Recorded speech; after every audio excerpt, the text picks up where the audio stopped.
اسی لیے قرآن نے کہا، حضور نے فرمایا، ان اللہ اصطفانی واختار لی اصحابی، مجھے کائنات میں نبیوں سے چنا اور صحابہ کو انسانوں سے چنا۔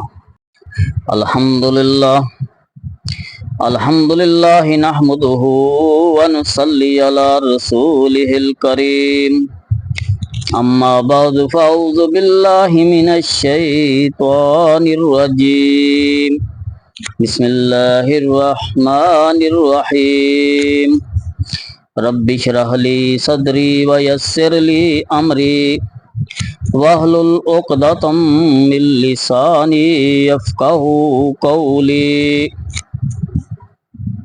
حضور آئے سر آفرینش پا گئی دنیا، حضور آئے سر آفرینش پا گئی دنیا، اندھیروں سے نکل کر روشنی میں آ گئی دنیا، بجھے چہروں کا زنگ اترا، ستے چہروں پہ نور آیا، حضور آئے اس جہاں میں انسانوں کو جینے کا شعور آیا۔ میرے نہایت ہی واجب الاحترام دوستو، بزرگوں، میرے بھائیوں، محمد اللہ کے خزانے میں ایک تھا، اس لیے میں نے دنیا میں فیصلہ کیا کہ اب جس جگہ کی نسبت تیرے ساتھ ہو جائے گی میں اس کو بھی اعلیٰ بنا دوں گا۔ اگر کپڑے کی نسبت تیرے ساتھ ہو جائے گی تو کپڑے کا ذکر بھی قرآن میں کر دوں گا۔ اگر تیرے مکے کی دھرتی پہ قدم آئیں گے تو اس دھرتی کو بھی اعلیٰ کر دوں گا، حتیٰ کہ جس مہینے میں تو آئے گا مہینہ ربیع الاول کہہ دوں گا۔ ربیع کا معنی بہار ہے، اول کا معنی پہلی بہار۔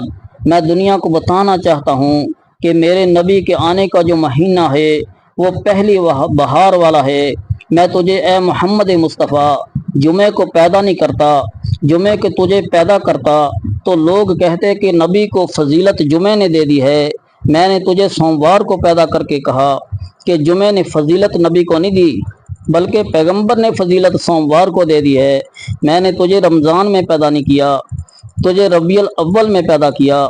اگر رمضان میں نبی آتا تو لوگ کہتے رمضان نے نبی کو فضیلت دے دی۔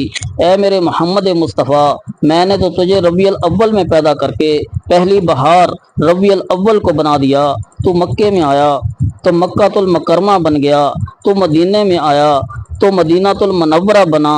میں آج دنیا کو بتانا چاہتا ہوں کہ جو چادر تیرے نبی کے کندھے پہ آئی اس چادر کو عظمت دے دی، جو دانت تیرے منہ میں اللہ نے دیے اس کا ذکر یاسین کے ساتھ کیا، جو کمبل تیرے چہرے پہ آیا اس کمبل کا ذکر قرآن میں کیا، اور میں نے تیرے شہر کو اتنی بابرکت جگہ بنا دیا ہے کہ قیامت تک حاجی حج کرنے آئے گا، مکے میں آئے گا، مدینے میں آئے گا، مکے کا جب پانی لے کر جائے گا جو پانی زمزم کے نام سے مشہور ہوگا، اور مدینے کی خاک شفا لے کر جائے گا، مولوی بھی کہے گا، پیر بھی کہے گا، 25 لاکھ حاجی حج کر کے آئیں گے اور کیا کہیں گے کہ یہ ٹوپی مدینے سے لایا ہوں، یہ رومال میں مدینے سے لایا ہوں۔ لوگ اس کو چومیں گے، اس کو آنکھوں سے لگائیں گے، کیا کہیں گے یہ رومال میں مدینے کا ہے اور مدینے میں میرے نبی کا ہے، یہ خاک شفا مدینے کی ہے، یہ شفا میرے نبی کی ہے۔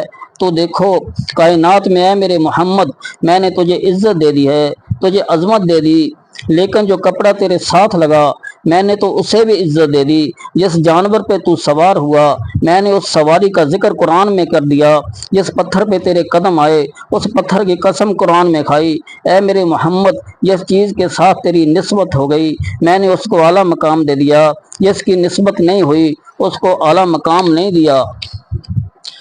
وہ تیرے گھر میں تھا تب بھی اعلیٰ مقام نہیں دیا، تیرا رشتہ دار تھا تو اعلیٰ مقام نہیں دیا، وہ تیرا قریبی تھا تو اعلیٰ مقام نہیں دیا، کیونکہ جس کے ساتھ تیری نسبت تھی میں نے تو اونچا اسی کو کیا۔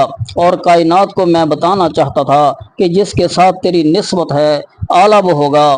تیری نسبت چچا کے ساتھ نہیں تھی، اسے اعلیٰ نہیں بنایا، تیری نسبت رشتہ داروں کے ساتھ نہیں تھی، اسے اعلیٰ نہیں بنایا۔ اور اس کے مقابلے میں تو دیکھتا ہے کہ وہ شخص جو مکے میں رہتا نہیں تھا، مدینے میں آتا نہیں تھا، عربی النسل نہیں تھا،